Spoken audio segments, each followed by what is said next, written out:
Hello and welcome to the Helping You Sparkle podcast with me, Delphi Ellis. Here you'll find insight, intention and inspiration designed to help you find your mojo and get your sparkle back.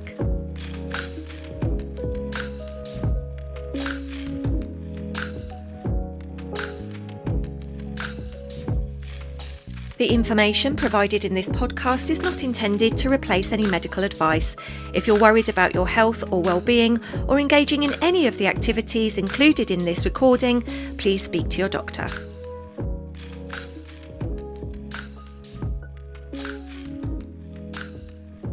This weekly micro podcast, which I've also called Monday Mojo across other platforms since 2017, is not affiliated with any other newsletter or podcast of the same name. For information about terms and conditions or details of services provided through the Helping You Sparkle portfolio, visit helpingyouSparkle.com.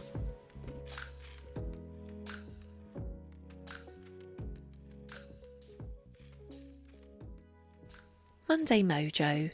Ease the load. How much weight are you carrying right now? I mean in the metaphorical sense.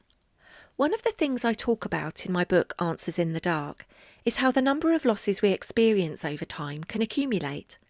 This means, for example, if we weren't given permission to grieve loss as it happened, it may rest just underneath awareness with other losses, forming a bag of sadness we carry with us each day. I once heard someone say it was like having soul flu. It's not always obvious and may not even affect us on a regular basis, but sometimes we might have an awareness that there's something that needs a release. These losses and their impact can also create what some researchers refer to as an allostatic load, where the stress and strains we experience start to show up in the body. For a long time, our focus has been on a person's physical health, and more recently on a person's mental wellness. Don't get me wrong, neither of these are a bad thing. But our spiritual health seems to be missing from the conversation. In reality, mind, body and soul are all connected. So when things are feeling heavy, what do we do? This might help. This week, maybe set the intention to ease the load.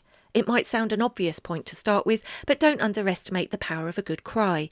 Research supports that this kind of release can be incredibly good for our overall well-being, including releasing toxins, relieving stress, and may even help improve our sleep. If you've ever felt like you need to just scream, well, there's research behind the benefits of that too, suggesting it can make us feel calmer and happier. In taking care of the soul, we may need to dig a little deeper and consider how we're connecting with our experiences and what, if anything, we need to let go. Often we ignore what the soul is saying because the mind is full of noise, so if we allow some stillness, we can begin to figure out what's actually going on. I firmly believe we never need bad things to happen to us. Grief is not a lesson, even if it helps us grow. The notion that tragedy makes us better people implies that we weren't good enough before, and I just don't buy into that. But we can reasonably ask what meaning we're giving something and whether holding on to it and the impact it has continues to serve a purpose. We might instead find a way to use those experiences when we're ready to transcend the pain or reduce the impact as part of getting our sparkle back. Having a supportive network also helps. Sometimes it's our desire to control everything, which includes holding on too tightly, that can even add to the weight we carry. Ironically, if we just let some things happen, they turn out as they're meant. Above all, remember you're allowed to release the things that no longer feed your soul. Just go at a pace that's right for you.